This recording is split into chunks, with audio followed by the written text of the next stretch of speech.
G'day everyone, we're counting down the top 10 grand finals of the AFL era 1990 through to the present day.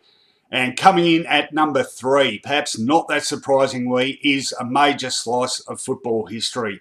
The third ever grand final draw. Of course, I'm talking about 2010 and Collingwood's tie with St Kilda, 1948-1977, the only other grand final draws. This was the third, and would subsequently be the last. The AFL ruling a few years back, the grand finals tied at full time would now be decided by extra time. So this was just a day, an afternoon of absolutely gripping drama, fingernail chewing stuff, not just for supporters of both teams. I think everyone got caught up in the incredible tension that was played out in the climax to this game. A fair bit of water had gone under the bridge till then. Collingwood had really set the tone in 2010, finished on top of the ladder. St Kilda had had their struggles, weren't quite to the same mark as they had been in 2009, had lost Nick Riewoldt with a bad hamstring injury for a fair chunk of the year, and it had been a battle for them, but they'd really brought their best to September and deservedly won their way through to a second successive grand final. It was Collingwood that started off better. Darren Jolly had the first goal on the board for the Pies within the first minute of this game, managing to slam one home from point-blank range. Stephen Milne levelled things up about 8 minutes in, but it was Collingwood that really dominated the early going. They had a run of 3 goals in 6 minutes to Jared Blair, Alan Didak and Dale Thomas, and they'd open up a 20-point lead by late in that first term. Important late goals to the Saints, bit of a microcosm of their season, just hung in there and managed to deliver a few counter punches when they most needed them. Nick Riewoldt scored a goal, Adam Schneider another one, and the margin was back to only 6 points at quarter time. Lenny Hayes, as he had in the previous year's grand final, dominating for the Saints out of the middle and a real potent weapon for them.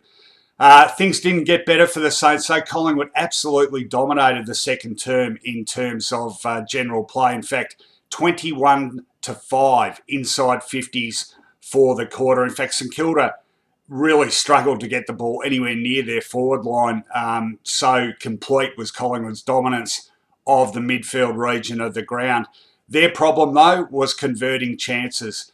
St Kilda only added the 1 goal for the second quarter. Collingwood had goals from Travis Cloke, Brent McCaffer and Haritia Lumumba.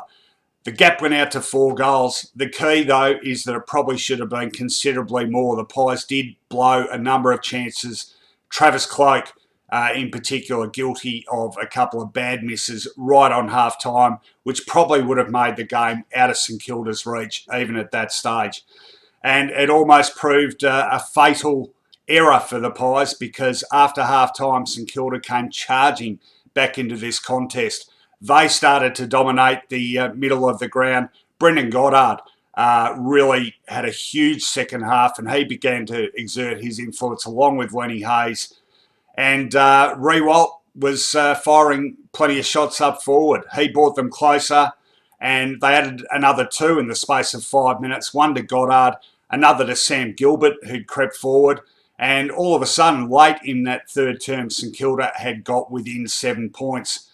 And so began one of the greatest last quarters in grand final history. It took 9 minutes for the first goal to be scored, and that went to, ironically, Collingwood's Leon Davis, who'd been virtually unsighted the whole game. But a beautiful piece of roving from him, turned onto his right foot, and he restored a 14-point lead to Collingwood, which in the context of a really tight game looked like a reasonable sized gap. But the Saints, again, not to be denied, Lenny Hayes playing an inspirational game, marked well outside 50, looked too far out to score, but unloaded a monster kick, which got over the line, and that made it 7 points of difference. And barely a minute later, little Stevie Milne managed somehow to outmuscle Lumumba, take a mark, and kick a goal. The gap now just a solitary point with about 9 minutes of play remaining. And if there's been a more tense final 10 minutes of a grand final, I don't remember it. There was a snap from Nick Riewoldt, which was bouncing through, looked for all the world like it was going through, but Collingwood skipper Nick Maxwell absolutely launched himself at that ball, managed to get a hand to it just as it crossed the line. That made the scores level, and only about a minute later came another very memorable grand final moment. Hayes' kick into the top of the St Kilda goal square, going to a pack, and Brendan Goddard soaring above that pack and dragging in a fantastic mark on any occasion, but particularly with scores level in a grand final, just one for the ages. He went back and converted, and all of a sudden the Saints were in front for the first time in the entire game. Collingwood rushed a point, made the difference 5 points. St Kilda attacked again. Nick Maxwell really stood up in that last quarter. He took an important intercept mark, and that launched what would prove a crucial attack. The ball went through Alan Didak, Steele Sidebottom, and unattended Brent McCaffer, who somehow found himself in all sorts of room on the half-forward line. His ball went to the top of the square where there was a pack waiting. It came to ground. Chris Dawes had somehow been out-muscled and was sitting on the ground. The ball fell into his arms virtually. He fired out a handball to Travis Cloke, who was able to, from only a couple of metres out, bang it through. And it was Collingwood now leading by a point. About 3.5 minutes left at this stage. Who knew what was going to happen from there? Well, the heroics kept coming. Nick Riewoldt took an amazing pack mark. That launched what might be a final St Kilda attack. The ball spilled to Hayes. Hayes banged it forward. And then another famous grand final incident, a one-on-one contest with Stephen Milne and Collingwood defender Ben Johnson. The ball bouncing awkwardly. It bounced over Johnson's head, and for just a split second, it looked like Milne was about to run into an open goal and give St Kilda a second premiership. But it was not to be. For one of the weirdest bounces in football history, I think, the second bounce of that ball skewed right.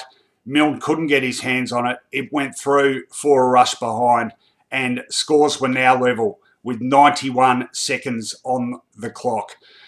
Most of that last 1.5 minutes was played out in the St Kilda forward line, a series of desperate scrambles ensuing.